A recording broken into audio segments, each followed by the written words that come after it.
here the real story begins, because right now we have detailed information about all components when we are going to implement virtual machine inside Microsoft Azure. So right now we have all kinds of detailed concepts and theoretical knowledge about the implementation, because at stage 1 we get detailed information about how we are going to select the virtual machine images and how we can select virtual machine sizes, and we definitely learn what kind of redundancy and fault tolerance options available when we are going to implement the virtual machine.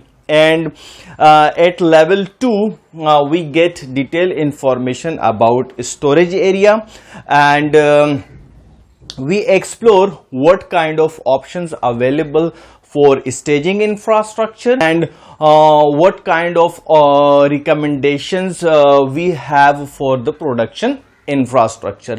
And when we done with the storage side of the virtual machine, then at level 3 we get some basic, or you can say fundamental information about the IP addresses and networking portion, because when we have a virtual machine, so definitely we will connect this virtual machine with our infrastructure. And in the traditional data center we have physical switches, and right now on Microsoft Azure we have virtual switches. So we get some basic information about the public IP addresses, about the security options and private IP addresses as well. And by time we will definitely explore lots of options regarding the networking as well. So let's move and see how we are going to implement the virtual machine, our first virtual machine inside Microsoft Azure. Previously